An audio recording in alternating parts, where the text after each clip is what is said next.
Hello बच्चों, आप सभी को मेरा नमस्कार। तो कैसे हैं आप सब? बढ़िया। तो चलिए बढ़िया रहिए।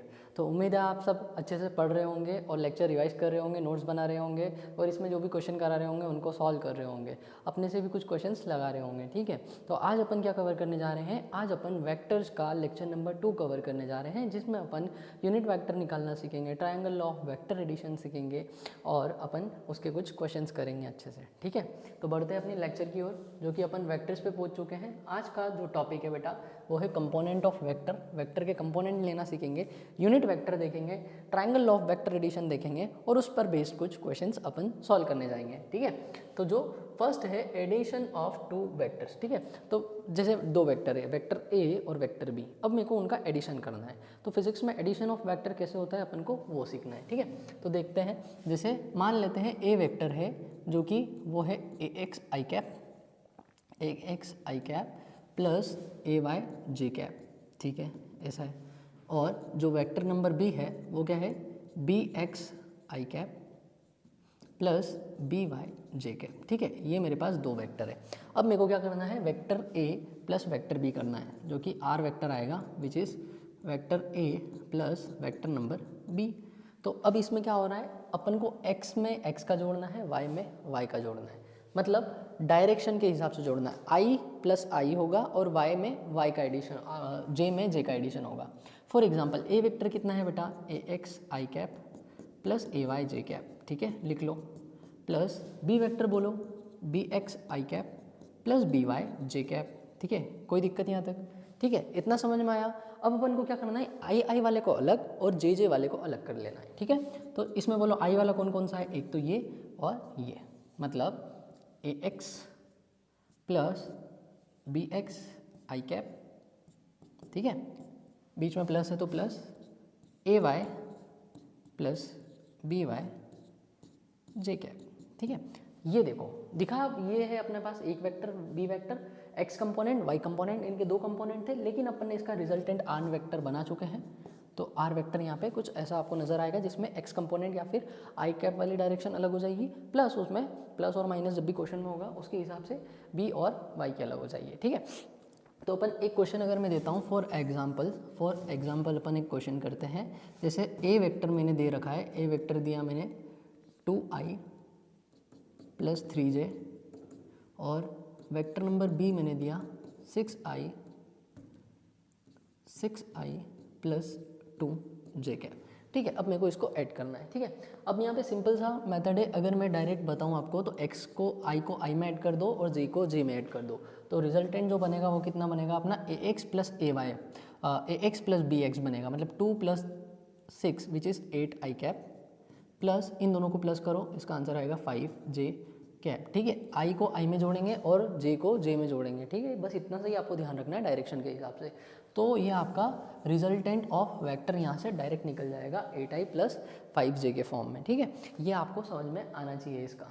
एक और यही मैं कंपोनेंट बताता हूँ, एंगल वाला। ठीक है, आपको एक और चीज़ याद रखनी है, एंगल।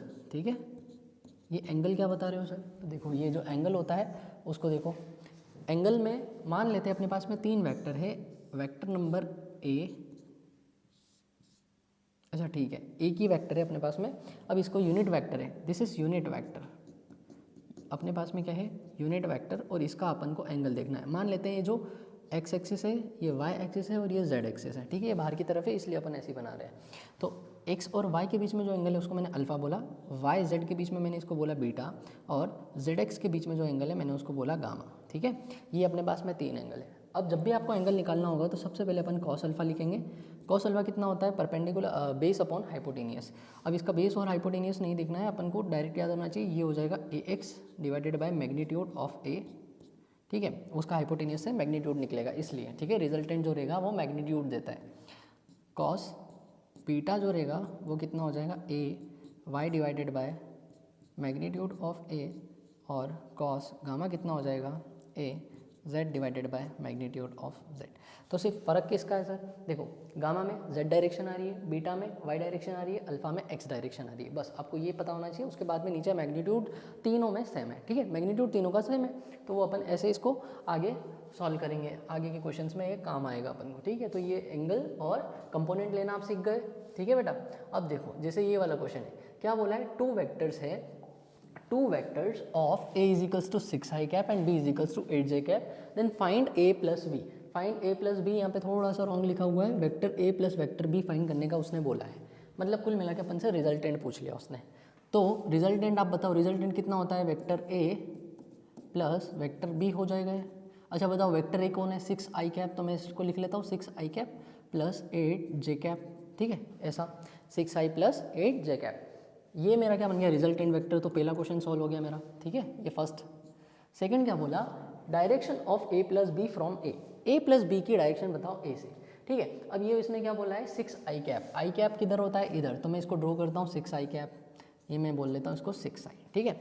अब मेरे को एक और ड्रॉ करना पड़ेगा 8j कैप, तो मैं यहाँ से ड्रॉ करता हूँ 8j कैप, ठीक है, एंगल बताना है, ठीक है। तो ये मैंने ड्रॉ करा 8j कैप। देन उसके बाद में बोला है then find the direction of a plus B. अब a प्लस बी आपको दिख रहा होगा, डायरेक्ट यहाँ से a प्लस की ये बनेगा, सबसे पहले इसका जो हेड होगा लास्ट वाले की टेल से जुड़ के ऐसा कुछ बनेगा अपना a प्लस बी, जो कि अपन ट्राइंगल ऑफ वेक्टर एडिशन में अभी और देखेंगे।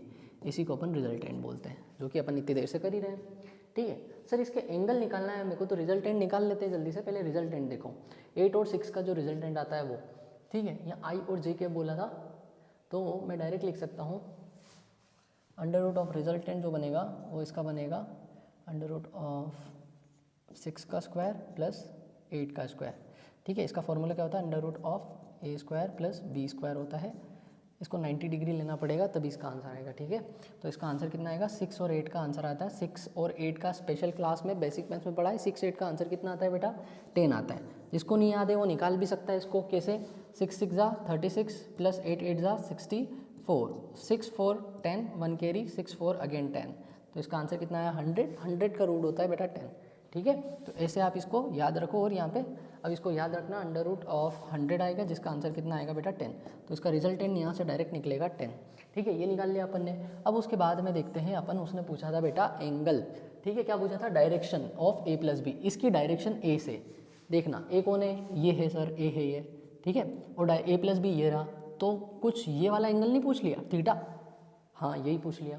अब ये एंगल x में पूछा है ना बेटा, काय में पूछा है, direction of a plus B from a, मतलब x एक्सिस से, ठीक है।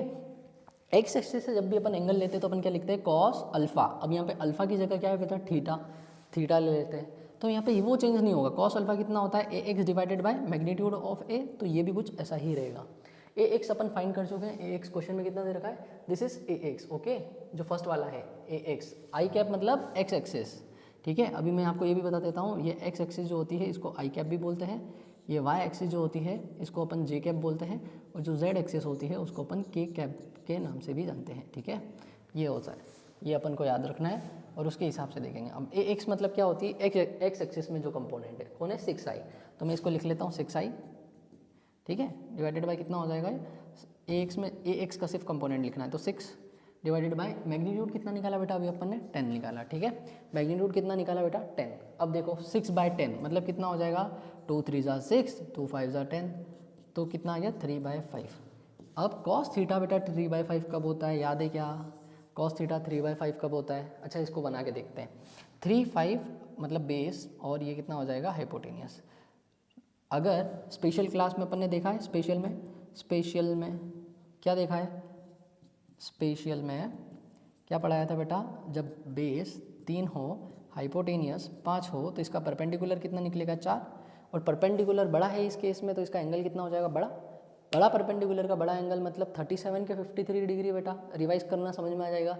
37 के 53 इसका एंगल निकलेगा, कितना निकलेगा, थीटा इज इक्वल्स टू 53, ठीक है, डायरेक्ट लिख सकते हो। ये जो 3 बाई 5 होता है ये कितने थीटा पे होता है, 53 डिग्री पे होता है, cos theta is equals to 3 by 5, तो 3 बाई 5 होता है कॉस 53 डिग्री। अब इसको काट देंगे अपन, तो उसका आंसर आएगा 53, ठीक है। अब देखो कैसे करा है मैंने, cos theta is equals to 3 by 5। अब कॉस थीटा अगर 3 बाई 5 है तो मैं लिख सकता हूँ cos theta is equals to 3 by 5 मतलब कॉस 53 डिग्री ठीक है, 53 डिग्री। अब cos 53 से cos cancel, theta is equals to 53 degree, ठीक है। ऐसे अब आपको याद रखना पड़ेगा cos 53 कितना होता है बेटा, 3/5 होता है, ये आपको पता होना चाहिए अब, ठीक है। 3/5 कितना होता है, cos 53 डिग्री होता है, ठीक है। आगे बढ़ते हैं, समझ में आया ये क्वेश्चन, एक और बार देख लेना क्या है इसमें। सबसे पहले find vector A plus vector B, मतलब रिजल्टेंट उसने पूछ लिया, ये अपन ने निकाल दिया। फिर बोला है direction of A plus B from A. अब ए क्या है, एक्स एक्सिस में है बेटा, तो मतलब क्या पूछा उसने, ये वाला थीटा पूछ लिया। ये वाला थीटा अभी मैंने उधर वाली नेक्स्ट प्रीवियस स्लाइड में बताया था ना, इस थीटा को कैसे निकालते हैं, A X divided by magnitude of A. Magnitude 6 और 10 का मैग्नीट्यूड हमेशा 10 आता है, ये पढ़ चुके हैं अपन बेसिक मैथ्स में। तो डायरेक्ट अपन लिख सकते हैं या फिर आप सॉल्व करके निकाल सकते हो। मेरे हिसाब से डायरेक्ट याद रखो तो चीज़ें आसान हो जाएगी है, ठीक है। तो 6/10 हुआ, उसको अपन 3/5 में कन्वर्ट कर सकते हैं। cos 3/5 कब होता है, cos थीटा कितने पे, 53 डिग्री पे बेटा। ये भी बेसिक मैथ्स का पार्ट है, इसलिए मैंने बेसिक मैथ्स बहुत अच्छे से और क्लिस्टर क्लियर करके बताया था, ताकि ये आपको काम आ जाए। अब नेक्स्ट टॉपिक क्या है बेटा, फाइंडिंग यूनिट वेक्टर, ठीक है। अब यूनिट वेक्टर को आपको फाइंड करना है, तो कैसे फाइंड करेंगे, तो पहले वेक्टर का रिप्रेजेंटेशन देखो। ये ए वेक्टर है, तो इसमें दो चीज़ होती है, एक तो मैग्नीट्यूड ऑफ ए वेक्टर और इसके बाद में इसका यूनिट वेक्टर, और इसको ये यूनिट वेक्टर के नाम से जानते हैं, ठीक है। तो इसमें यूनिट वेक्टर कौन है, ये है अपना unit vector, it is unit vector, ठीक है। यही अपना क्या है, यूनिट वेक्टर है, ठीक है। इतना समझ में आया, ये अपना क्या है, यूनिट वेक्टर है। अब अपन को यूनिट वेक्टर फाइंड करना है, तो मैं डायरेक्ट यहाँ से ए कैप को ये नहीं लिख सकता हूँ क्या, इसको नीचे पहुँचा देंगे, इसके A vector divided by magnitude of A vector. हाँ सर लिख सकते हो, कोई दिक्कत नहीं इसमें तो, ठीक है, बहुत सिंपल है। तो ये जो अपन पहले पढ़ चुके हैं, इसको ही निकालना है अपन को। जैसे अगर मैं आपको एग्जांपल दूँ, एग्जांपल क्या है, मेरे पास वेक्टर कितना है, आई प्लस जे है, ठीक है, आई प्लस जे है, और इसको अपन को निकालना है, ठीक है। तो इसका यूनिट वेक्टर फाइंड करो, ठीक है, फाइंड यूनिट वेक्टर इसका निकालते हैं, ठीक है, इसका यूनिट वेक्टर निकालते हैं। तो यूनिट वेक्टर कितना होता है, ए कैप। तो सबसे पहले इसका ए वेक्टर लिखते हैं, विच इज़ कितना हो जाएगा, magnitude of A into A cap, ठीक है, यही वाला फॉर्मूला। तो ये वेक्टर तो ये दे रखा है ऐसा का ऐसा, इसका मैग्नीट्यूड निकालो सबसे पहले। अब इसी क्वेश्चन का अपन मैग्नीट्यूड निकालेंगे, ठीक है। आओ, तो ए वेक्टर दे रखा है मेरे को, कितना दे रखा है, आई प्लस जे, ठीक है, इतना। अब इसका मैग्नीट्यूड अगर निकालेंगे तो कितना बनेगा, अंडर रूट ऑफ आई का स्क्वायर प्लस जे का स्क्वायर, अंडर रूट ऑफ आई और एक्स और वाई का, आई के आगे कुछ नहीं मतलब 1, तो 1 का स्क्वायर, जे के आगे कुछ नहीं मतलब 1 का स्क्वायर। इतना समझ में आया, उसके आगे कुछ नहीं था मतलब 1 का स्क्वायर कर दिया अपन ने। 1 का स्क्वायर 1 होता है, 1 का स्क्वायर 1 होता है, 1 + 1 बेटा 2 होता है, तो इसका आंसर कितना है, अंडर रूट ऑफ 2, ठीक है। इसका मैग्नीट्यूड आ गया अंडर रूट ऑफ 2। अब देखो अपन यूनिट वेक्टर को लिखते कैसे हैं, यूनिट वेक्टर कितना होता है, A vector divided by magnitude of A vector, ठीक है, इतना तो आपको आता है। मैग्नीट्यूड ऑफ ए वेक्टर, बताओ ए वेक्टर क्या दिया क्वेश्चन में, आई प्लस जे, और मैग्नीट्यूड कितना निकाला अभी मैंने, √2। तो आपको ऐसे यूनिट वेक्टर फाइंड करना है, ठीक है। इसका एक बहुत शानदार जो प्रॉब्लम होता है, जो अपन नेक्स्ट वाली स्लाइड में डिस्कस करने जा रहे हैं, वो सीखना है, ठीक है। ये तो मैं एक बार रिपीट कर दिया है, अब मैं पहले भी ये सिखा चुका हूँ, ठीक है। देखो क्या, देखो क्वेश्चन कितना शानदार है। क्वेश्चन बोल रहा है इफ़ ए वेक्टर जो है अपना कितना है, ए वेक्टर जो है 0.6 आई कैप है plus beta is a unit vector, then value of beta is. बहुत बिल्कुल नीट जैसा टाइप का क्वेश्चन है। इसमें क्या दे रखा है, अपने को ए वेक्टर दिया है, ठीक है। ए वेक्टर कितना दिया है सर, 0.6 आई प्लस बीटा जे कैप, ठीक है, ये ऐसा लिखा हुआ है, बीटा जे कैप वहाँ पे लिखना भूल गए। तो इसका वेक्टर अपन को फाइंड करना है, ठीक है। अब अगर ये अगर ये यूनिट वेक्टर है बेटा, तो अपन पढ़ चुके यूनिट वेक्टर का मैग्नीट्यूड कितना होता है, इसका मैग्नीट्यूड कितना होता है 1, ठीक है। तो मैं डायरेक्ट लिख सकता हूँ कि ये ए वेक्टर का जो मैग्नीट्यूड होगा ना बेटा, वो किसके बराबर में होगा, 1 के। और मैग्नीट्यूड का फॉर्मूला बोलो क्या होता है, 1 का स्क्वायर, या फिर अंडर रूट में ले लो, अंडर रूट ऑफ 0.6 का, आई के आगे क्या है 0.6 का होल स्क्वायर, और जे के आगे क्या है बीटा, तो बीटा का होल स्क्वायर, यही बनेगा ना। अब बताओ, ठीक है, ये यहाँ पे इसको रिमूव कर देते हैं। इतना समझ में आया। अब ये जो 1 है ना, इसको इधर आओ 1 लिखो, और रूट का यहाँ पे स्क्वायर कर देते हैं, विच इज इक्वल्स टू 0.6 का स्क्वायर। अब 0.6 का स्क्वायर, 0.6 को मैं लिख लेता हूँ 6/10, और इसका अपन स्क्वायर कर देंगे, प्लस बीटा का स्क्वायर। इतना समझ में आया। अब देखो 1 का स्क्वायर होता है 1, 6 का स्क्वायर होता है 36, और 100 का होता है इसका होता है 100। प्लस बीटा स्क्वायर हो गया, ठीक है। तो इसको मैं क्या लिख सकता हूँ, 6 6 36, 0.66 हो जाएगा ये। तो इसका आंसर रहेगा 1 minus 0.36 which is equals to beta का स्क्वायर। अब 36 अगर इसमें से जाएंगे तो बचेंगे कितने बेटा, 64। कितने बचेंगे, 64। 1 में से 0.36 है ये, ठीक है, 1 में से 0.36 जाएंगे। सॉल्व करो वापस बेसिक मैथ, 0.64 बचेंगे बेटा विच इज़ बीटा, और इसका इधर स्क्वायर से अंडर रूट ले आया मैं, ठीक है। इतना समझ में आया। तो ये कितना हो गया, अंडर रूट ऑफ 64 लिखा था, 0.64 को मैं 64/100 लिख लूँ, किसी को कोई दिक्कत। देखो इधर क्या लिखा है, 0.64। इस पॉइंट को बेटा हटाएंगे और नीचे लगाएंगे 2 0, तो क्या बनेगा 64/100, सही है। इसके आगे देखो 64 किसका स्क्वायर होता है बेटा, 8 का, और 100 होता है 10 का। तो इसका आंसर आया बीटा इज इक्वल्स टू 8/10, मतलब बीटा की वैल्यू सीधी सीधी कितनी हो गई, 0.8, ठीक है। समझ में आया, 0.8 इसकी वैल्यू हो गई बीटा की। कैसे निकाला, a is equals to 0.65 plus beta J cap दे रखा है। अगर बोल रहा है वो यूनिट वेक्टर है तो उसका मैग्नीट्यूड बेटा 1 के इक्वल होना चाहिए, अपन पढ़ चुके हैं। अगर इसका मैग्नीट्यूड मैं 1 के इक्वल रखता हूँ तो मैग्नीट्यूड का फॉर्मूला क्या होता है, under root of a square plus B square. a square मतलब 0.6 का स्क्वायर, b मतलब बीटा का स्क्वायर। अब 0.6 का स्क्वायर कितना होता है, 0.36 होता है। फाइंड करेंगे, 0.36 आएगा इसका आंसर, माइनस करेंगे 0.64 बचेगा।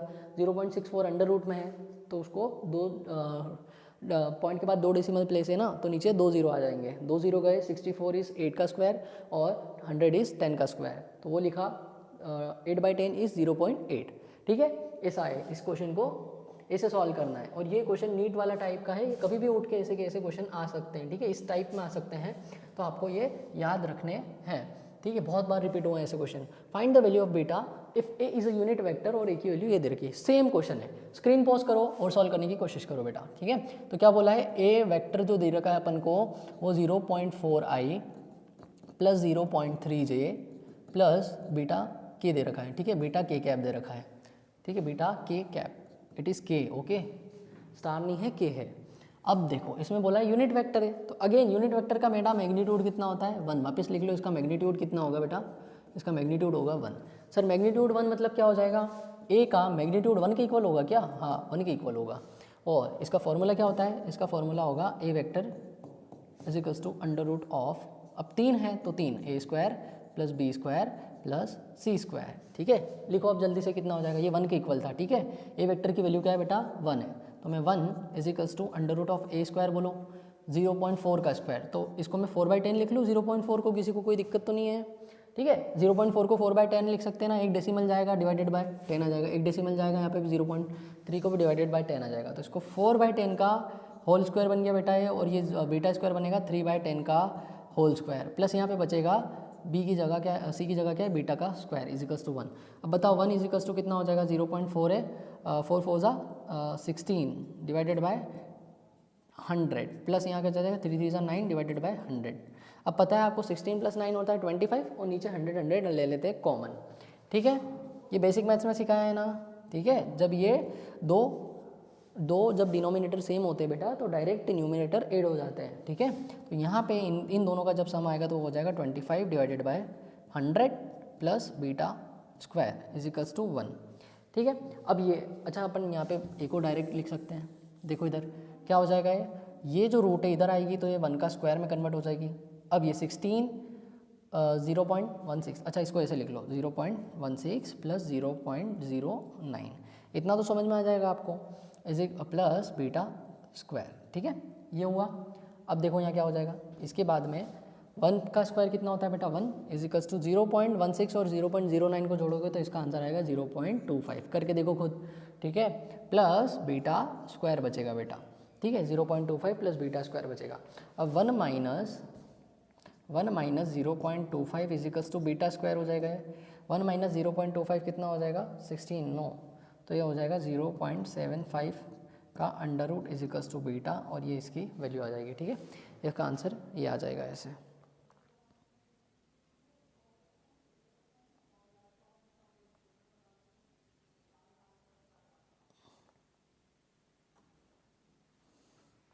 ठीक है, सॉल्व करना और कोशिश करना खुद करो इस क्वेश्चन को, ठीक है। अब देखो ये इस टाइप के भी क्वेश्चन आते हैं कुछ, ये कैसा टाइप है, ये दे रखा है क्वेश्चन, पढ़ना ध्यान से, क्या बोल रहा है बेटा, क्वेश्चन क्या बोल रहा है ये पढ़ो, क्या है, 3 forces given by a vector 2i plus 2j, 2i minus 2j and minus of 4i, ठीक है, are acting together on a point at the rest. बेटा ऑब्जेक्ट कैसा है, रेस्ट पे है, तो जो भी मैं हाईलाइट कर रहा हूँ वो वर्ड निकालो। रेस्ट पे मतलब इसकी वेलोसिटी 0 है। जब रेस्ट पे अगर ऑब्जेक्ट है, फोर्स एक्ट कर रहा है, तो इसका एफ नेट भी होगा 0, मतलब नेट फोर्स इस पे 0 लग रहा होगा, ठीक है। अभी देखेंगे अपन कैसे लगेगा। वैसे तो इसका आंसर ही निकाल दिया मैंने अगर ऐसे करेंगे तो, लेकिन देखते हैं, चलो ठीक है। 3 forces given by the object this is this are acting on a rest. अगर ये रेस्ट पे है तो इसकी वेलोसिटी 0 है, ये समझेंगे बस अपन। तो object moves along the direction. ये पहले रेस्ट पे था, फिर मैंने इस पे 3 फोर्स लगाए, किस किस डायरेक्शन में लगाए, 2i plus 2j, 2i minus 2j और माइनस ऑफ 4i। तो ऑब्जेक्ट मूव करेगा कि नहीं। देखो इसका प्रैक्टिकल डायग्राम मैं पहले बनाता हूँ। देखिए 2i प्लस 2j और 2i माइनस 2j, ए वेक्टर दिया है बेटा कितना, 2i प्लस 2j। अगर ये सीख गए ना तो आपको बहुत अच्छा रहेगा। बी वेक्टर कितना है, 2i माइनस 2j और सी वेक्टर कितना दिया है, minus of 4i, minus of 4i cap, ठीक है। अब देखो इसको ड्रॉ करके बताओ मेरे को, 2i प्लस 2j किधर हो जाएगा, ये 2i, ये 2j, ठीक है। अब देखो बी वेक्टर कितना है, 2i, तो अगेन 2i और माइनस ऑफ 2j, नीचे है बेटा minus of 2j, minus 2j, direction से भी देखना है, minus of 2j। C vector बताओ, सी वेक्टर कितना हो गया, सी वेक्टर बताओ, सी वेक्टर हो गया minus of 4i, minus of 4i, देखो माइनस होगा इस क्वाड्रेंट में और 4i इधर। अच्छा बताओ 2i और 2i कितने हो जाएंगे बेटा, है प्लस ऑफ 4i और ये कितना है, minus of 4i, minus 4i और इधर कितना है, प्लस 4i। दोनों कैंसिल नहीं कर देंगे एक दूसरे को, कैंसिल। तो वो x में मूव करेगा क्या बेटा, ये x डायरेक्शन है, ठीक है, x में मूव करेगा क्या, नहीं करेगा। तो ऑप्शन नंबर x कैंसिल। अब देखो y का देखो, 2i इधर और 2i माइनस ऑफ 2i इधर, ये भी कैंसिल। ये दोनों y में भी नहीं मूव करेगा क्या, y में भी मूव नहीं करेगा। और z तो यहाँ पे एक्सिस ही नहीं है, तो z में मूव करना तो रहा ही नहीं, तो क्या बोलेंगे, ऑब्जेक्ट डजंट मूव। ऐसे भी देख सकते थे, इस पर नेट फोर्स कितना हो गया इस समय पे 0, ऑब्जेक्ट कभी नेट फोर्स 0 पे मूव नहीं करता है, ठीक है। तो इसका एफ नेट 0 हो गया। सर ये तो मैंने समझ लिया डायग्राम से, आप रियल में इसको समझाओ क्वेश्चन सॉल्व करके। तो देखो रियल में कितना हो जाएगा बेटा, एफ नेट पूछा है ना, नेट फोर्स निकालो, इस पर कितना हो जाएगा, F1 plus F2 plus F3, ठीक है। अब F1 कितना दे रखा है, 2i प्लस 2j, ठीक है, देखना 2i प्लस 2j और F2 कितना दिया है, 2i माइनस ऑफ 2j, कितना दिया है, 2i माइनस ऑफ 2j और F3 कितना दिया है, माइनस ऑफ 4i। अच्छा बताओ 2i प्लस 2i कितना हो जाएगा, 4i और ये कितना है बेटा, माइनस ऑफ 4i। तो इससे इससे इससे ये कैंसिल, 2j प्लस का माइनस 2j माइनस का, तो इसका आंसर कितना आ गया, 0।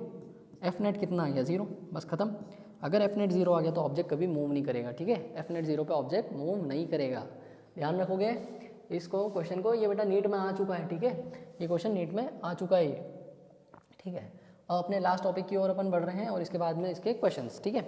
तो इसकी डेरिवेशंस आपको नीट नहीं है, सिर्फ मैंने एक बार बता रखी है यहाँ पे, मैं सिर्फ उसको समझाऊंगा, डायरेक्ट अपन इसका आंसर याद रखेंगे। नीट में डेरिवेशन से कोई क्वेश्चन नहीं है, ठीक है। तो triangle law of vector addition क्या है, to add the two vectors A and B, shift any of the two vector. दो वेक्टर को अपन को शिफ्ट करना है। कैसे शिफ्ट करना है बेटा, कि जो टेल है बी की, किसकी, बी की जो टेल है वो हेड ए के जो हेड है उससे टच होनी चाहिए और उसका रिजल्टेंट बेटा आर के इक्वल में आएगा, ठीक है, which is the form of tail to the head of the B. क्या बोल रहा है, जो टेल है ए की बी के हेड से टच हो जानी चाहिए। देखो इधर ये ए वेक्टर है, ठीक है, और ये अपना क्या है, बी वेक्टर। तो देखो head of A vector tail of B vector से टच हो रही है कि नहीं, हो रही है, सेटिस्फाइड। और जो रिजल्टेंट होगा उसकी टेल ए से मिलनी चाहिए। जो रिजल्टेंट होगा ना, कहाँ गया, head of the, then sum of the A and B is R. और इसके अंदर क्या है, आर में जो टेल है, ये इसका स्पेलिंग रॉन्ग है, TAIL है, जो टेल है ए की वो हेड ऑफ बी से मैच हो जाएगी। टेल है ए की, हेड ऑफ आर वेक्टर से मैच होनी चाहिए, बी वहाँ पे गलत है थोड़ा सा, ठीक है। तो ये यहाँ पे डायग्राम समझाने की कोशिश कर रहा है। वापस एक बार मैं समझा देता हूँ, क्या है ट्रायंगल लॉ वेक्टर एडिशन, कुछ नहीं है, एक वेक्टर बनाओ, ठीक है, वो जहाँ पे खत्म हो रहा है वहाँ से ही दूसरा वेक्टर स्टार्ट करो और ऐसे स्टार्ट करो कि एक का हेड दूसरे की टेल से मिल जाए, ठीक है, जो पहले का हेड था वो दूसरे वाले वेक्टर की टेल से मिल जाए, ऐसे स्टार्ट करो। अब जो थर्ड वाली लाइन बनाएंगे अपन दोनों के बीच में, वो रिजल्टेंट अपन को देगी, ठीक है। और इसके बीच में जो एंगल होगा बेटा वो कितना हो जाएगा, अल्फा, ठीक है। अब अपन क्या करते हैं, यहाँ पे दो चीज़ करेंगे अपन, ये जो बी वेक्टर है बेटा इसका अपन निकालेंगे कंपोनेंट। बेसिक मैथ्स में कंपोनेंट निकालना सिखाया था ना मैंने, ठीक है। कंपोनेंट कैसे निकालते हैं, जो थीटा लाइन की तरफ होता है उसको लेते हैं अपन कॉस थीटा, और जो लाइन से परपेंडिकुलर होता है उसको अपन लेते हैं बेटा साइन थीटा, ठीक है। याद है कि नहीं, भूल गए? देखो इधर ये वाला कंपोनेंट है, ठीक है, ये लिया मैंने बी कंपोनेंट। अब इसके दो कंपोनेंट निकलेंगे एक्स और वाई, ये जो एक्स वाला और वाई वाला। जो एक्स की तरफ होगा थीटा जिससे जुड़ा हुआ होगा जिस लाइन से, उधर क्या होगा कॉस थीटा, तो इसका हो जाएगा बी कॉस थीटा। और जो y वाली परपेंडिकुलर होगा जिससे थीटा नहीं जुड़ा है, देखो इससे थीटा x पे है y पे नहीं है, तो इसको अपन लिखेंगे b साइन थीटा, ठीक है। समझ में आया? इसको क्या लिखेंगे, b साइन थीटा। अब यहाँ पे ये देखो एंगल बेटा इसमें है, तो ये वाली कंपोनेंट क्या हो जाएगी कॉस थीटा, और ऊपर वाले में नहीं है। अब आपको पता होगा ये वेक्टर अगर मैं ऐसे ड्रॉ करूँगा तो vector can be shifted parallelly, इसको मैंने पैरेलल शिफ्ट कर लिया तो ये वेक्टर कुछ ऐसे नज़र आएगा, और इसको मैं बोल दूंगा b साइन थीटा, ठीक है। इसको मैंने बोल दिया क्या बेटा, b साइन थीटा, ठीक है। सर ये क्यों समझाया, ठीक है, ये बस समझ लो तुम, लेकिन इसका जो आंसर है बेटा रिजल्टेंट वो तुम्हें याद रखना है। रिजल्टेंट कितना निकलेगा, under root of a square plus b square plus 2ab cos theta, ठीक है। कितना निकलेगा, 2ab कॉस थीटा। हाँ ये याद रखना है, ये किसी भी एंगल जनरलाइज्ड एंगल के लिए है, एट एनी एंगल, ठीक है। ये किसी भी एंगल पे लगेगा, हमेशा किसी भी एंगल पे अपन इसको यूज़ कर सकते हैं, किसी भी एंगल पे ये लगेगा। r is equals to A square plus B square plus 2ab cos theta के फॉर्म में अपने पास ये है, ठीक है। तो सर इसके क्वेश्चन, हाँ ठीक है, इसके क्वेश्चन भी करेंगे अभी अपन, देखते हैं, ठीक है। ये तो मैं समझ में आया, r is equals to 2 square A square plus B square plus 2ab cos theta के फॉर्म में अपने पास में इक्वेशंस है। Then we will moving forward. अब देखो इसको,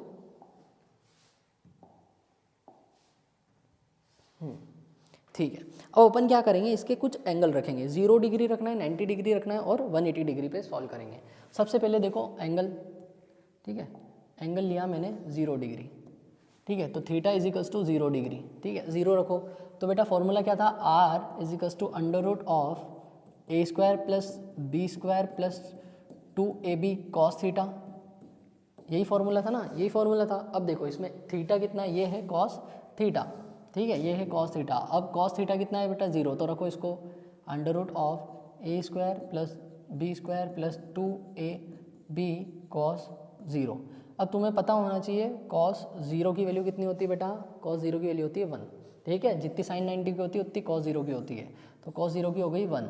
अब बताओ A square plus B square plus cos कितना हो गया 2ab इंटू 1, 1 में किसी का भी इंटू करो या आंसर 2ab का होगा। अब तुम्हें देखते देखते समझ में आ रहा होगा कि A square plus B square plus 2ab बन गया, मतलब ये तो a प्लस बी का होल स्क्वायर बन गया, ठीक है। क्या बन गया, a प्लस बी का होल स्क्वायर, तो मैं लिख लूँ इसको a प्लस बी का होल स्क्वायर, ठीक है, कोई दिक्कत नहीं है, a प्लस बी का होल स्क्वायर मिल गया। अब रूट को क्या लिख सकते हैं बेटा, हमेशा पढ़ा है अपन ने, a प्लस बी का होल स्क्वायर है, और रूट को अपन लिख सकते हैं 1/2, बेसिक मैथ्स में पढ़ा है। इस 2 से 2 कैंसिल, तो इसका बेटा रिजल्टेंट कितना आ गया, a प्लस बी, ठीक है। याद रहेगा जब दो वेक्टर 0 डिग्री पे ऐड होंगे 0 डिग्री पे, तो उसका आंसर बराबर हो जाएगा। जैसे 2i प्लस 2i करा था ना अभी अपन ने, वही वाला क्वेश्चन अभी अपन रिपीट करेंगे, ठीक है, सेम मैं अभी बताऊंगा, ठीक है। अब 90 डिग्री पे देखो, ठीक है, theta is equals to 90 degree पे, तो जो रिजल्टेंट होगा बेटा theta is equals to 90 degree पे मैग्नीट्यूड में, वो कितना हो जाएगा, A square plus B square plus 2ab cos 90 कितना होता है बेटा, 0 होता है, ठीक है। कॉस 90 कितना होता है, 0। अब मैं डायरेक्ट कर रहा हूँ वहाँ पे, तो इसका आंसर कितना आ जाएगा, कॉस 90 कितना होता है बेटा, 0, तो वो पूरा टर्म कितना बन जाएगा, 0। तो अंडर रूट ऑफ कितना बचेगा, ए स्क्वायर प्लस बी स्क्वायर बचेगा, ठीक है। तो इसका आंसर आएगा ये। सर थर्ड वाला 180 पे सॉल्व करो, तो 180 पे जस्ट होगा 0 डिग्री का उल्टा करके दिखाता हूँ। आर वेक्टर का magnitude is equals to under root of A square plus B square plus 2ab, और cos 180 कितना होता है बेटा, मैजिक ट्रिक याद है वो, cos 180 कितना होता है बेटा, -1, कितना होता है, -1 होता है, ये +1 होता है, ठीक है। तो ये -1 में आप इंटू करोगे तो ये बनेगा A square plus B square minus of 2ab। अब ये भी तुम्हें समझ में आ रहा होगा ये किसका फॉर्मूला है बेटा, a माइनस बी का होल स्क्वायर है, ठीक है। अगेन वही वाली पिक्चर, होल स्क्वायर है, वो कुछ रूट को हाफ लिखेंगे और वो कट जाएगी, ठीक है। इस स्क्वायर से रूट कट गई, तो इसका आंसर कितना आ गया, जस्ट इसका आंसर अ सिंपल a, क्या बनेगा इसका आंसर, r जो वेक्टर है उसका मैग्नीट्यूड बन जाएगा a माइनस बी, ठीक है, समझ में आया। देखो एक बार क्या है, 0 डिग्री पे इसका आंसर आया a प्लस बी। जब वेक्टर बेटा सेम सेम होंगे तो उसको ऐड कर देंगे, ऐसे 0 डिग्री पे a प्लस बी होता है।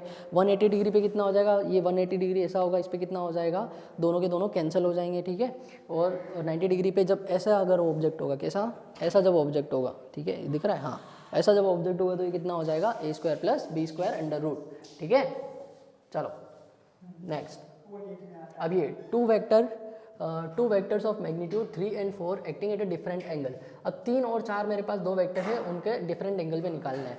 ठीक है, अब देखो 0 डिग्री पे कितना हो जाएगा, अभी अपन ने देखा है 0 डिग्री पे बेटा कितना हो जाएगा, 0 डिग्री पे इसका आंसर कितना आता है, आर वेक्टर कितना होता है, R vector is equals to A plus B होता है, अभी देखा था। तो a प्लस बी बोलो, a वेक्टर कितना है 3 प्लस b कितना है 4, तो इसका आंसर डायरेक्ट लिखो 7। ठीक है, बोलो मज़ा आया सॉल्व करने में इसको, डायरेक्ट कितना मज़ा आया, डायरेक्ट सॉल्व नहीं करना है पूरा क्वेश्चन, डायरेक्ट। ठीक है, 90 डिग्री पे कितना होता है, 90 डिग्री पे हो जाएगा under root of a square plus B square. अब 3 और 4 का स्क्वायर भी तो मैं पढ़ा चुका हूँ, 3 और 4 का स्क्वायर कितना हो जाएगा, अंडर रूट ऑफ 3 का स्क्वायर प्लस 4 का स्क्वायर। बेटा 3 और 4 का स्क्वायर पढ़ा है, 5 का स्क्वायर आएगा, तो आंसर विल बी 5। सॉल्व करना खुद, 3 3 जा कितने होते हैं 9, 4 4 जा कितने होते हैं 16, दोनों को मिलाया 25। 25 किसका स्क्वायर होता है बेटा 5 का, आंसर आएगा 5। इस स्क्वायर से ये रूट कैंसिल हो जाएगी, आंसर 5 आएगा। ठीक है, सॉल्व करो। 180 डिग्री पे कितना हो जाता है बेटा, a माइनस बी हो जाता है, a माइनस ऑफ बी हो जाता है, तो कितना हो जाएगा 3 माइनस 4, तो इसका आंसर आएगा माइनस ऑफ 1। ठीक है, इसका आंसर आएगा माइनस ऑफ 1। ठीक है, ये दोनों सॉल्व कर लिए, बचा क्या है 60 डिग्री।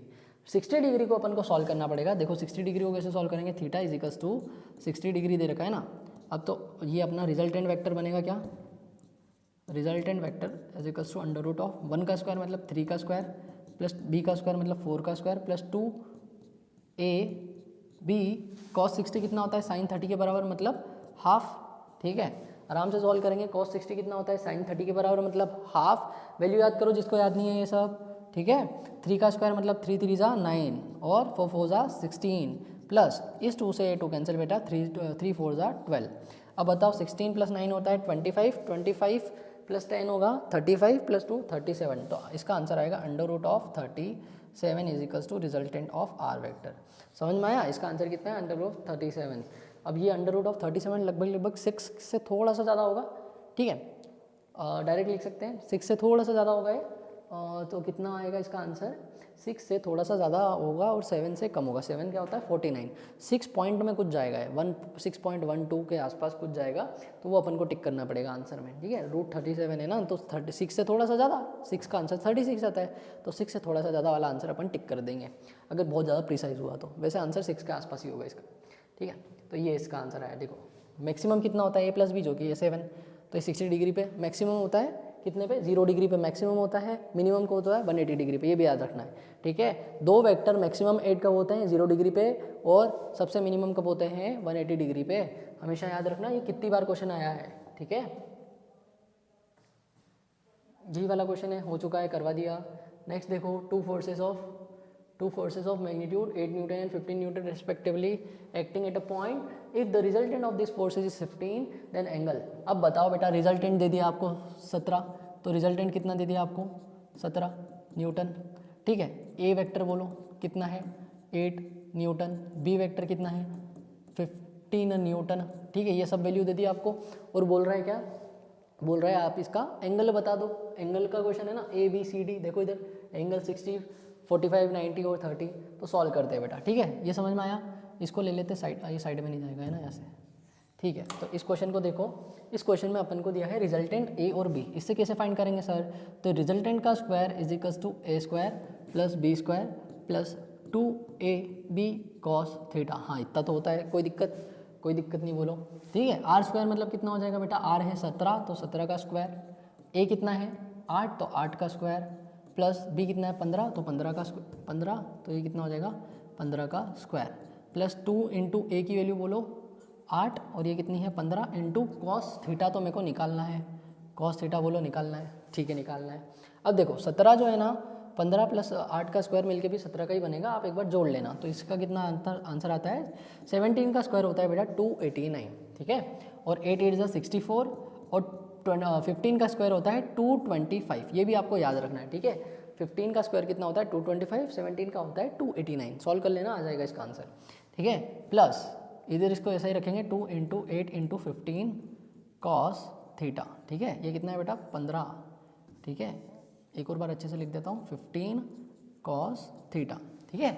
अब देखो 25 प्लस 64 कितना हो जाएगा बेटा, 5 प्लस 4 9 और 225 प्लस 64 है ना, देखो इसको 225 प्लस 64, 5 4 9 6 7 8 और ये 289, ठीक है, ये दिख गया। तो ये कितना दोनों मिला के कितना हो जाएगा 289 हो जाएगा, ठीक है। अब ये 289 पहले इधर से था, ये दोनों मिला के 289 हो गया, ठीक है, इधर आया माइनस में हो गया, ये कितना बचा 2 इंटू 8 इंटू 15 कॉस थीटा। अब 289 में से 289 गए तो आंसर 0। अब बताओ 0 में 2 इंटू 8 इंटू 15 कॉस थीटा का मल्टीप्लाई करेंगे, ये सब मल्टीप्लिकेशन में डिवाइड में जाएंगे, सबका आंसर कितना आ जाएगा बेटा 0 is equals to cos theta. Cos theta 0 कब होता है ये बताओ तुम तो। कॉस थीटा 0 होता है साइन 90 पे, मतलब थीटा 90 आ गया, सिंपल सा।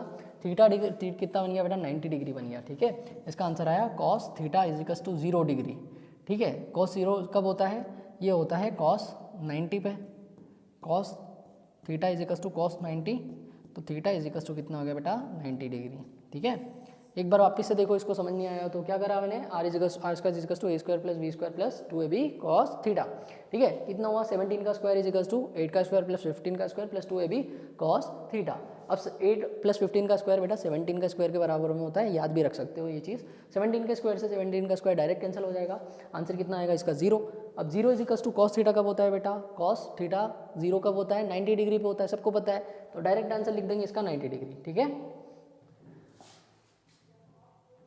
नेक्स्ट ये वाला क्वेश्चन होमवर्क दे दूं क्या, सेम क्वेश्चन है। 2 forces 5 and 10 newtons are acting, एक ईस्ट में है एक नॉर्थ में। अब आपको इसकी डायरेक्शन पता होनी चाहिए, मैं बना के चले जाता हूँ, ठीक है। एक ईस्ट होती है बेटा, ईस्ट इधर लेते हैं, ठीक है, और नॉर्थ किधर लेते हैं, ईस्ट वेस्ट नॉर्थ लेते हैं ऊपर, सबको पता है ना, ये इंडिया का मैप तो देखा है, इधर क्या होता है ईस्ट, इधर क्या होता है नॉर्थ, तो इधर हो जाएगा वेस्ट और इधर हो जाएगा बेटा साउथ, ठीक है। ये डायरेक्शन का खेल है, उसके हिसाब से क्या बोला है 5 न्यूटन बेटा वो ईस्ट में है और 10 न्यूटन कितना है वो इधर है, और इसका आंसर निकालना है। Then find the resultant of 2 vectors, तो इसका आंसर कितना आएगा अंडर रूट ऑफ 10 का square plus under root of 5 का स्क्वायर, आराम से निकालना। ये कितना हो जाएगा 100 और प्लस ये कितना हो जाएगा 25, तो आंसर आएगा 125, ठीक है। इसका आंसर यही आएगा 125 का रूट निकालना, तो ये कितना हो जाएगा 125, 5 के टेबल में 25 बार, 5 के टेबल में 5 बार और 5 के टेबल में 1 बार, मतलब 125 को मैं क्या लिख सकता हूँ 5 इंटू 5, ठीक है, यही लिख सकता हूँ कि नहीं। अब यहाँ से 2 5 में से एक 5 बाहर और एक 5 बन जाएगा अंदर, तो इसका आंसर जाएगा बेटा 5√5, ठीक है। समझ में नहीं आया तो एक और बार इसको सॉल्व कर देते हैं। क्या है बेटा, क्या बोला था 5 न्यूटन ड्यू ईस्ट में बोला था फर्स्ट, तो ये ईस्ट है तो ये 5 न्यूटन इधर दे दिया। वेस्ट में नॉर्थ में कितना बोला 10 न्यूटन, नॉर्थ है ऊपर तो इसे 10 न्यूटन ऊपर हो गया। अब जब इसका 90 डिग्री पे मैग्नीट्यूड फाइंड करते हैं तो क्या लिखते हैं रिजल्टेंट, क्या लिखते हैं 90 डिग्री पे under root of A square plus B square, यही पढ़ा है ना अभी अपन ने, तो A square plus B square करा 125 आया, 125 को 5 इंटू 5 लिख सकते हैं।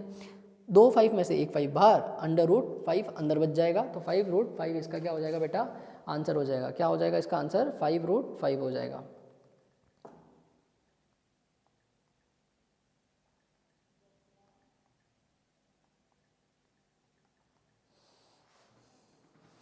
ठीक है, चलो अब आगे बढ़ते हैं। आगे क्या क्वेश्चन है, एक क्वेश्चन दे रहा है 2 vectors of equal magnitude acting at an angle theta then its resultant will be. अब इक्वल मैग्नीट्यूड वाली कहानी आ गई है, ये बहुत अच्छा है, ये आपको याद भी रखना है। जब भी आपको इक्वल मैग्नीट्यूड के क्वेश्चन आए तो आपको बहुत अच्छे से इनको सॉल्व करना है। अभी देख लेते हैं इस क्वेश्चन को करते कैसे हैं, ठीक है। अब देखो 2 वेक्टर्स ऑफ इक्वल मैग्नीट्यूड बोल दिया, ठीक है। क्या बोल दिया बेटा इक्वल मैग्नीट्यूड बोल दिया। मान लेते हैं मेरे पास ए वेक्टर है और एक मेरे पास वेक्टर कितना है ए वेक्टर है, जिसका मैग्नीट्यूड कितना आएगा ए, इसका मैग्नीट्यूड तो ये होगा ना, ऐसा लिखेंगे। बी वेक्टर कितना है, बी वेक्टर है ये बी वेक्टर, इसका मैग्नीट्यूड इतना है। अब ये बोल रहा है बेटा, क्या बोल रहा है पता है, magnitude of A vector is equals to magnitude of B vector, यही बोला है क्वेश्चन है। इक्वल मैग्नीट्यूड से क्या समझते हो भाई, मैग्नीट्यूड दोनों का इक्वल है, यही है इसका answer. Acting at an angle theta, अब ये दोनों एंगल किसी थीटा पे है, ये एंगल मेरे को नहीं पता, मान लेते हैं ये ए वेक्टर है, ये वेक्टर कितना है बेटा बी वेक्टर है, ठीक है। Then its resultant will be, अब इसका कुछ रिजल्टेंट आएगा जो कि इन दोनों के बीच में होगा, ये आर, ठीक है, इसको मेरे को फाइंड करना है, ठीक है। तो resultant A vector plus B vector plus 2ab cos theta में अच्छा मेरे को बताओ पहले रिजल्टेंट कितना होता है, under root of A square plus B square plus 2ab cos theta, ठीक है। अब इसको पूरे रामायण को अपन सॉल्व नहीं करेंगे, इसका जस्ट आंसर जब इफ़ कंडीशन लगाएंगे, if magnitude of A vector is equals to magnitude of B vector, NEET में डायरेक्ट क्वेश्चन आएगा तो आपको याद रखना है इसको, ठीक है। डेरिवेशन में टाइम वेस्ट बिल्कुल नहीं करेंगे। तो इसका रिजल्टेंट कितना निकलेगा बेटा इस केस में 2ab cos theta, 2a cos theta by 2 यार, 2a cos theta divided by 2, ठीक है, समझ में आया। 2a cos theta divided by 2 इसका रिजल्टेंट निकलेगा, ठीक है। अब अलग अलग जगह अपन इसको चेक करेंगे, ठीक है। 0 डिग्री रखो, थीटा को कितना रखो, 0 डिग्री रखो, जल्दी से 0 डिग्री पे चेक करो। अगर cos 0 हो गया तो कितना हो जाएगा, cos 0 से ये आंसर कितना बनेगा, cos 0 कितना होता है sin 90, तो पूरा आंसर बनेगा 1, ठीक है। आंसर कितना बनेगा 1।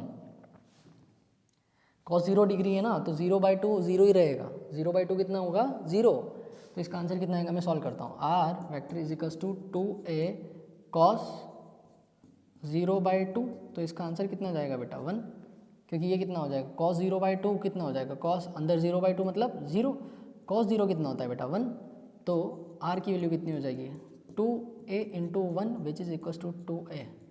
आए मजे क्या, 0 डिग्री पे a और a मैग्नीट्यूड मान लेते हैं 5a और 5a तो 10 हो जाएगा, अभी पढ़ा है ना अपन ने पीछे वाली क्लास में, ठीक है। अभी और अपन देखेंगे इसको, 2a कितना हो गया बेटा 8 हो जाएगा ये, ठीक है।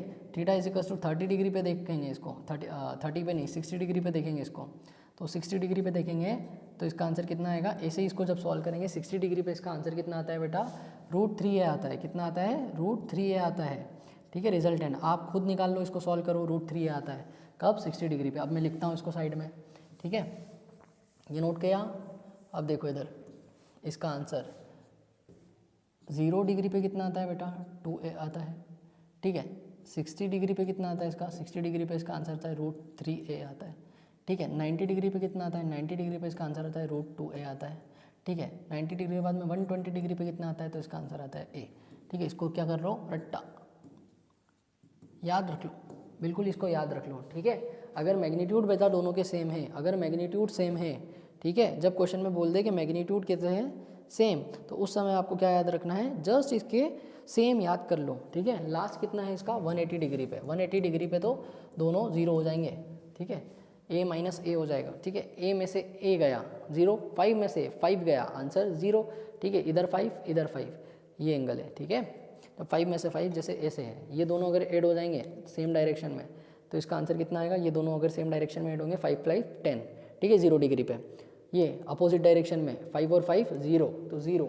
जब इसको 90 डिग्री पे रखूँगा तो √2, 60 डिग्री √3, ठीक है। तो ये याद रखना है, ठीक है। तो कितना हुआ 2a 60 डिग्री कितना हुआ √3a, 90 degree √2a, 120 degree a, 180 degree 0, ठीक है।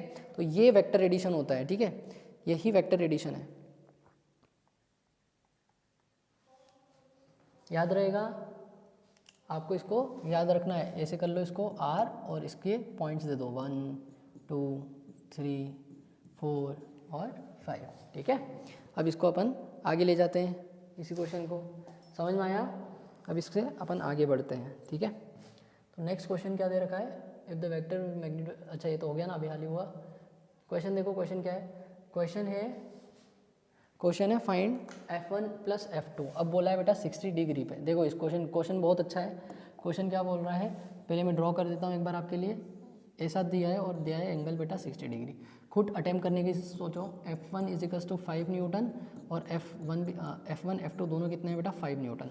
60 डिग्री पे f1 कितने हो जाएंगे बेटा 60 डिग्री पे 5 और 5 60 डिग्री पे, theta is equals to 60 degree पे इसका आंसर कितना आ जाता है 5√3 आता है ना 60 डिग्री पे, और 5 तो आएगा ही सही आगे, ठीक है। ये रूट, अच्छा मैं उधर बताना भूल गया आपको, इट विल बी a है उसके आगे, √3 जो था ना उसके आगे a लगाना है आपको, a√2, बस ये याद रखना है। 2a जो था ये कितना था 0 डिग्री पे, ये कितना था 90 डिग्री पे, ये कितना था 60 डिग्री पे। 120 डिग्री पे आंसर कितना था a, और 180 डिग्री पे आंसर कितना था बेटा 0, ठीक है। तो उसमें ये दो जगह में शायद a लगाना भूल गया हूँ, एक बार चेक कर लेना। a√3 और a√2 उसका आंसर है, ठीक है। a तो आगे लगाना है, a कितना है बोलो 5 और 5, ये किसी को भी a मान लो, और a कितना आ जाएगा 5√3। नहीं ये हो गया गलत, सर क्यों हो गया गलत, आंसर तो 60 डिग्री दे रखा है। नहीं नहीं नहीं, देखो क्या है, ये गलत क्यों है, देखो ध्यान से, इस क्वेश्चन में एरो बना था ए से और फिर बना है ए से। सर ये तो triangle law of vector addition के हिसाब से एरो बना है। हाँ लेकिन बेटा जब भी अपन एंगल निकालते हैं तो तुम्हें पता होगा, जब भी अपन एंगल निकालेंगे तो एरो को कैसे रखना है, हेड टू हेड रखते हैं एंगल। जब भी देखेंगे तो हेड टू हेड रखेंगे या तो टेल टू टेल रखेंगे, टेल टू टेल रखेंगे, ठीक है, टेल टू टेल रखेंगे ना, हेड टू हेड या फिर टेल टू टेल रखना पड़ेगा। अब बताओ इसको head to head tail to tail arrange करने में इसको मैं आगे ड्रॉ कर लूँ तो ये कुछ ऐसा ड्रॉ हो जाएगा। अब ये पूरा होता है 180, उसमें से गया बेटा 60, तो आंसर कितना निकलेगा इसका 120। अब बताओ अगर ए वेक्टर और बी वेक्टर का मैग्नीट्यूड सेम होता है 120 डिग्री पे तो उसका आंसर कितना आता है बेटा, जब मैग्नीट्यूड ए वेक्टर का बी वेक्टर के इक्वल होता है तो एंगल 120 पे, तो उसका आंसर कितना आता है, रिजल्टेंट जो होता है बेटा उस केस में ए ही आता है, अभी ये देखा है। तो इसका आंसर कितना जाएगा बेटा, 5 5 मिल के 5 ही हो जाएंगे, ठीक है, 5 5, तो इसका आंसर कितना आ जाएगा ए के बराबर में, तो इसका रिजल्टेंट कितना निकलेगा बेटा 5 न्यूटन ही निकल जाएगा, ठीक है। इसका आंसर कोई भी 5√3 टिक नहीं करेगा इसका आंसर से। तो बच्चों नेक्स्ट क्वेश्चन क्या है, नेक्स्ट क्वेश्चन पढ़ते हैं। नेक्स्ट क्वेश्चन बोल रहा है 2 forces of 10 newton and 6 newton are acting on a body. एक बॉडी है, मान लेते हैं अपने पास में कौन सी बॉडी है, ये मैंने बॉडी बनाई, इस पर 2 फोर्स लग रहे हैं बेटा, ठीक है। और क्वेश्चन में क्या बोला है, the direction of the force are unknown, मतलब मेरे को नहीं पता है वो किधर लग रहे हैं, ठीक है। एक बार मैं अज्यूम करता हूँ, ठीक है, मान लेते हैं एक फोर्स इधर लग रहा है और दूसरा भी इधर ही लग रहा हुआ, ठीक है। एक कितना है 10 और एक है 6 न्यूटन का, ऐसे, ठीक है। एक और कंडीशन क्या हो सकती है, तो फर्स्ट कंडीशन मैंने बताई है। सेकंड कंडीशन ये भी तो हो सकती है कि एक लग रहा हो 10 न्यूटन का इधर और 6 न्यूटन का इसके अपोजिट लग रहा हो, ठीक है। दूसरी कंडीशन हो सकती है ये, ठीक है। अब उसमें क्या बोला है, the resultant of the body बताओ। अब आपको इसमें कॉन्सेप्ट क्या लग रहा है बेटा, सबसे पहले आपको ये याद रखना है आर मैक्स। अपन मैक्सिमम रिजल्टेंट कितना दे सकते हैं, मैक्सिमम रिजल्टेंट कब हो सकता है, जब दोनों वेक्टर 0 डिग्री पे हो, है ना। तो फर्स्ट वाला ऑप्शन लगेगा जिसमें थीटा कितना हो जाएगा बेटा 0 डिग्री के फॉर्म में चले जाएगा, ठीक है। तो इसमें जो आर मैक्स आएगा वो कितना हो जाएगा, ए वेक्टर प्लस बी वेक्टर के फॉर्म में चले जाएगा, ठीक है। अगर मैं 0 डिग्री अज्यूम करता हूँ तो इसका आंसर आएगा ए 10 + 6, तो 16 आना चाहिए उसके हिसाब से, ठीक है। अब मिनिमम से मिनिमम वैल्यू कितनी हो सकती है बेटा, मिनिमम से मिनिमम वैल्यू होती है जब दोनों 180 डिग्री पे हो या फिर दोनों अपोजिट हो, ठीक है, उस समय हो सकती है। उस समय वेक्टर कितना होता है, a - b, ठीक है। अब a की वैल्यू बोलो, a की वैल्यू कितनी है बेटा 10, b वेक्टर की वैल्यू बोलो कितनी है बेटा 6, तो 10 - 6 विच इज़ 4 न्यूटन, ठीक है। अब इस क्वेश्चन में आपको ये समझना है कि अपने 2 आंसर आए, मैक्सिमम आंसर आ सकता है 16, मिनिमम आंसर आ सकता है बेटा 4, ठीक है। अब ऑप्शन चेक करो, मैक्सिमम आ सकता है 16, मिनिमम आ सकता है 4, अच्छा 2 है, मिनिमम तो 4 है, 2 तो आ ही नहीं सकता, तो इस ऑप्शन को कैंसिल करो। मैक्सिमम कितना है बेटा 16 और आंसर क्या दिया है 17, ये भी नहीं हो सकता। मिनिमम कितना है 4 और आंसर है 3, ये भी नहीं हो सकता, तो आंसर सिर्फ एक होगा 15 न्यूटन। ऐसे क्वेश्चन को आपको ऐसे सॉल्व करना है कि उसका मैक्सिमम और मिनिमम वैल्यू देखना है, उसके बीच की वैल्यू ही आंसर होगी हमेशा। ये एवरेज में भी यही कॉन्सेप्ट लगता है, ठीक है, मैक्सिमम और मिनिमम के बीच में ही इसका आंसर होगा, उससे बाहर और उसके पहले वाली वैल्यू अपन को स्किप करनी है। जैसे इस क्वेश्चन में 2, 17, 3, ये उसके आगे पीछे वैल्यू थी, ठीक है, 16 और 4 के बीच में वाली वैल्यू सिर्फ अपने पास में 15 आई है, तो उसके हिसाब से होगा। एक और चीज़ आपको यहाँ पे याद रख लेनी है, वो क्या है, मान लेते हैं एक वेक्टर ये है और एक ये है, ठीक है, ये वेक्टर बी है और ये वेक्टर ए है। अब आपको दिख रहा होगा जो ए वेक्टर है वो बड़ा है बी से, तो जो रिजल्टेंट होगा ना, रिजल्टेंट जब बनेगा तो वो बड़े वाले वेक्टर की तरफ बनेगा और उससे एंगल थीटा बनाएगा, ठीक है। जितना बड़ा एंगल होगा, जितना बड़ा रिजल्टेंट होगा और जितना बड़ा अपने पास में वेक्टर होगा उसी की तरफ अपना एंगल झुकेगा, ठीक है। जैसे ये छोटा है ना तो इस तरफ कम झुका, अगर इस कंडीशन में मैं बी को बड़ा बना दूँ और ए को छोटा बना दूँ तो रिजल्टेंट बी की तरफ झुक जाएगा पूरा, ठीक है, और इसका एंगल छोटा हो जाएगा इस समय। तो ये वाला कॉन्सेप्ट भी आप याद रखना, इससे डायरेक्ट क्वेश्चन हो सकते हैं, ठीक है। अब दिख रहा है ये वाला जो एंगल है इक्वल होता तो बेटा 45 डिग्री होता, तो ये वाला एंगल यहाँ पे 45 से बड़ा हो जाएगा डायरेक्ट, ठीक है। ये वाला कॉन्सेप्ट अपन को बाद में काम आएगा। तो समझ में आया, इसका आंसर कितना होगा बेटा 15 न्यूटन, ठीक है। नेक्स्ट क्वेश्चन, अब बताओ नेक्स्ट क्वेश्चन क्या है बेटा, if R resultant is equals to A plus B है, ठीक है। एंड रिजल्टेंट, अच्छा यहाँ पे क्वेश्चन टाइपिंग में थोड़ा सा एरर है, ये बोल रहा है R vector is equals to A plus B है, और उसका जो रिजल्टेंट आया है ना बेटा, ये जो रिजल्टेंट आया है वो भी कितना है, ए प्लस बी आया है। देन एंगल बिटवीन, बहुत शानदार क्वेश्चन, डायरेक्ट क्वेश्चन है, ठीक है। इस डायरेक्ट क्वेश्चन को समझो, जब R vector is equals to A vector plus B vector होता है, ठीक है, और उसका मैग्नीट्यूड बेटा ए प्लस बी वेक्टर बराबर हो जाए, ठीक है। ये कब पॉसिबल होता है बेटा, सिर्फ एक ही डिग्री ऐसी है जहाँ पे ये पॉसिबल हो सकता है, वो है 0 डिग्री, ठीक है। ये कहाँ पे पॉसिबल होता है, ओनली एंड ओनली 0 डिग्री पे ही पॉसिबल होता है। सर आपको कैसे पता है, देखो ना इधर, ये ए वेक्टर है और ये बी वेक्टर है, ये दोनों एड यहाँ पे ही हो सकते हैं, ठीक है, दोनों वेक्टर, और इसका सम भी कितना आएगा, बराबर आएगा। जैसे मान लेते हैं एग्जाम्पल, ये है कितना 5 और ये है 3, तो इसका इसमें एडिशन करेंगे तो इसका आंसर कितना आएगा 5i + 3j, और यूँ भी इसका आंसर कितना आएगा 5 + 3 8 मैग्नीट्यूड में, ठीक है। तो इसके आंसर ऐसे a + b आया है। और एक और चीज़ आपको पता है, ये कब पॉसिबल होता है, theta is equals to 0 degree जब भी होगा तभी ये कंडीशन होती है ना a + b की, उससे भी आप याद रख सकते हो, theta is equals to 0 degree पे a + b होता है रिजल्टेंट, ठीक है, ये आपको याद रखना है। नेक्स्ट क्वेश्चन कितना है, r इज इक्वल्स टू, अब यही वाला सेम क्वेश्चन है बेटा, जो वेक्टर, अब इसमें क्वेश्चन में क्या है, vector r is equals to vector a plus vector कितना है बेटा b है, ठीक है, vector r is equals to vector a plus vector b है। अब उसने पूछा है जो मैग्नीट्यूड है ना, यहाँ पे जो मैग्नीट्यूड दे रखा है वो कितना दे रखा है, a² + b² होता है, मतलब r का स्क्वायर लगाया हुआ है, अंडर रूट लगा दूँ मैं डायरेक्ट, ठीक है। तो मैग्नीट्यूड कितना बोला है, मैग्नीट्यूड है a² + b² का, ये r² यहाँ पे था बेटा, मैंने इसको अंदर में रूट लगा दिया, ठीक है, क्या लगा दिया, इस स्क्वायर को मैं यहाँ ले गया और इसको मैंने रूट में कन्वर्ट कर दिया, रूट में। ये कब होता है, तो सबको पता है under root of a² + b² होता है बेटा 90 डिग्री पे, ठीक है। तो ये 2-3 क्वेश्चन जो डायरेक्ट याद रखने हैं आपको, एक 0 डिग्री पे कितना होता है a + b होता है, 90 डिग्री पे कितना होता है a² + b² होता है, ठीक है। तो ये 2 क्वेश्चन आपको याद रखने हैं। आज के लिए जो लास्ट क्वेश्चन है बेटा वो देखो, लास्ट क्वेश्चन है 2 vectors of magnitude 2 then resultant would be, same question है, 2 वेक्टर है बेटा, उसके मैग्नीट्यूड कितना है 2, तो a वेक्टर बनाया उसका मैग्नीट्यूड 2, b वेक्टर बनाया उसका मैग्नीट्यूड कितना है बेटा 2, then resultant of this will be. अब मैंने अभी बताया रिजल्टेंट जो होगा ना बेटा वो r मैक्सिमम और r मिनिमम के बीच में कहाँ पे होगा, या फिर ये दोनों भी हो सकते हैं। बताओ रिजल्टेंट मैक्सिमम कितना आ सकता है, दोनों सेम 0 डिग्री पे ऐड हो जाए, 0 डिग्री पे, और ये कितना हो जाएगा 180 डिग्री पे।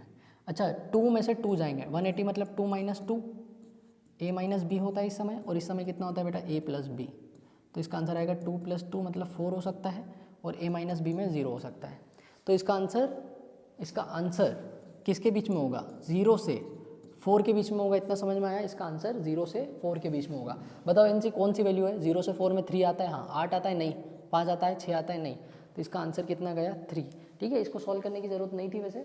मैक्सिमम कितना आया 2 + 2 4 होता है, मिनिमम कितना होता है 2 - 2 0 होता है, तो आंसर 0 से 4 के बीच में होना चाहिए था, है ना, 0 से 4 के बीच में होना चाहिए था, तो उसका आंसर अपन ने 3 इसलिए टिक करा है, ठीक है।